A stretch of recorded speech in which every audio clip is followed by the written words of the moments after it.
Hello, I'm Annette Young and welcome to the 51%, a show about women reshaping our world. Coming up, is Iceland the best place to be a woman? Our reporter visits the island nation, which prides itself on being a champion of feminism, to see if it is indeed a gender equality paradise.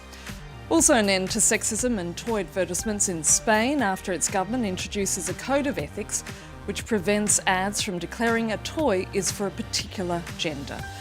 And we meet the South African visual activist who's determined to record the country's queer history through art and photography. But we begin in Iceland, which is perhaps best known for its glaciers and the stunning northern lights. Yet the island nation is also seen as a global leader in gender equality. Its parliament is the most gender balanced in Europe, with almost 48% of women elected in 2021. But does it deserve its reputation as a feminist paradise? Melina Hue went to find out, and her report is voiced by Josh Vardy.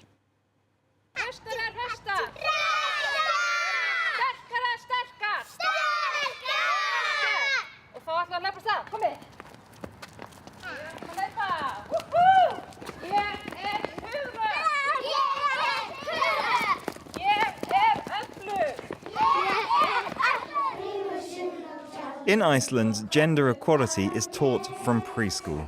In the 1980s, Margaret Ólafsdóttir invented a method that was pioneered worldwide.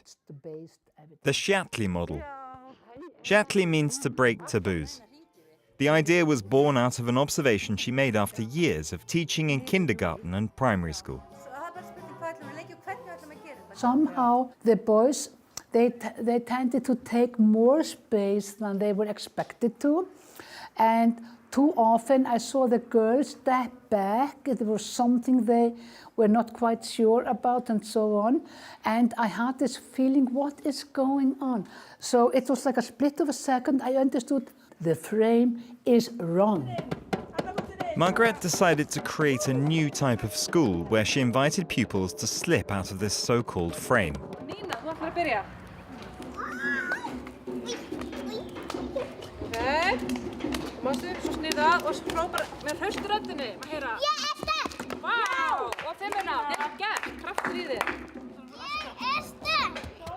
Here, boys and girls are separated for part of the day.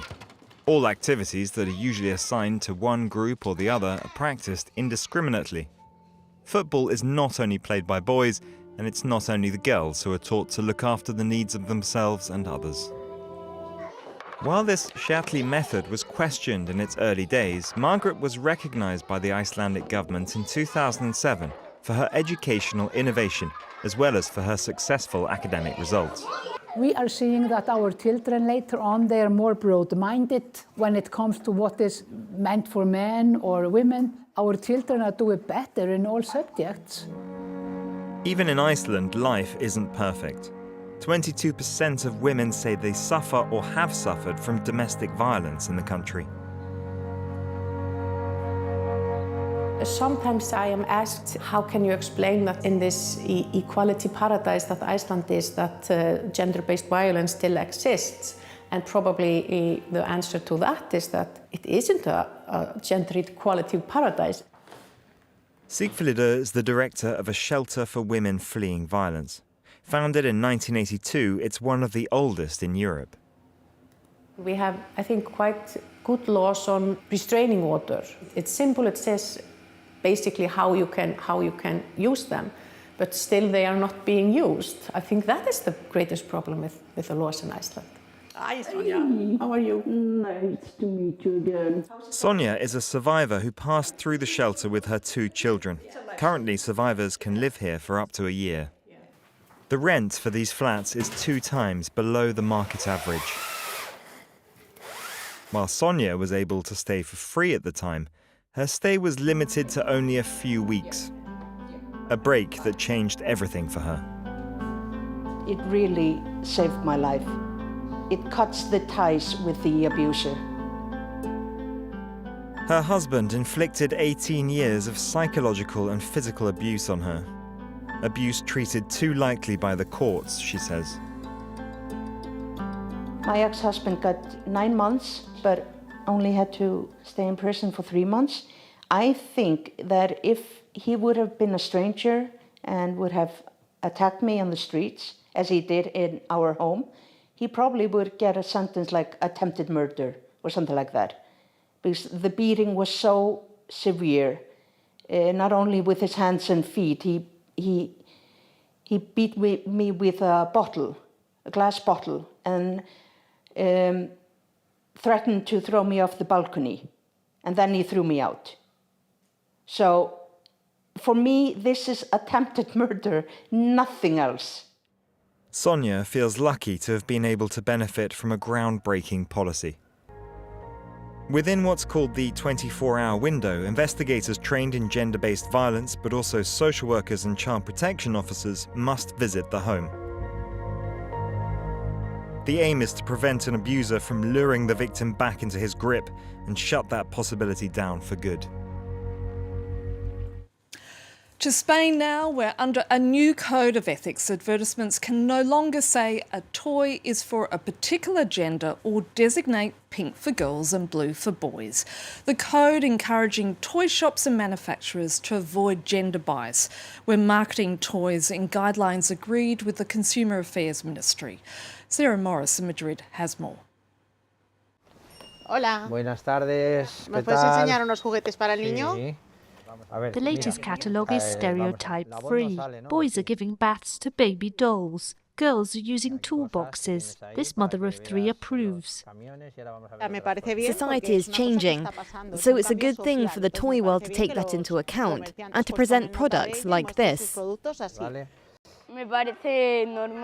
It's normal for me to see a boy playing with a tea set and a girl playing with a lorry. Spanish toy manufacturers have agreed to end gender stereotypes in their adverts and to stop sexualizing girls. Joaquin's company has gone further. Their washing machines, food blenders and microwaves are designed unisex.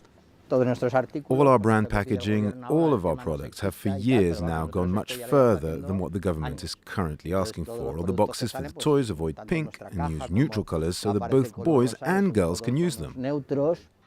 Almost 40% of Spanish toy ads associated girls with beauty, caring or the role of mother. And that shapes attitudes, says Joaquin.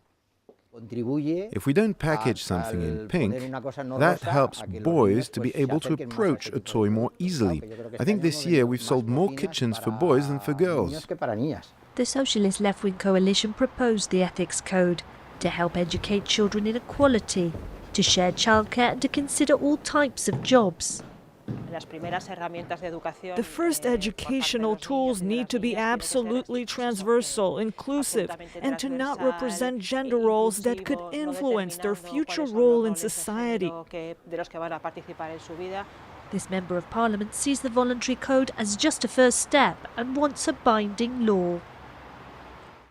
And finally, Zanele Muholi is a South African non-binary artist who calls themselves a visual activist who wants to write a visual queer history of the country. Their work is currently on display here in Paris and is the first retrospective in France for this internationally renowned artist. Photographs of same-sex couples in intimate embraces. The exhibition opens with what Zanele Muholi calls their love room. These photographs are among their favourites. This is my love story, really. This was taken 10 years ago here in Paris. And I'm with Valérie, a French thinker, a doctor. And I think that if we speak of freedoms, we should be familiar with images like this one, where we tell our same-gender love without fear of being violated, without fear of being persecuted, without fear of being excluded. Bringing the LGBTQ+ community out of the dark, despite still being subject to violence in South Africa.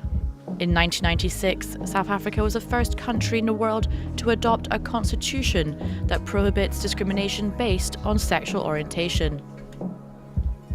Born during apartheid in 1972, Zanele Muholi has been documenting the lives of queer and trans people for over 20 years.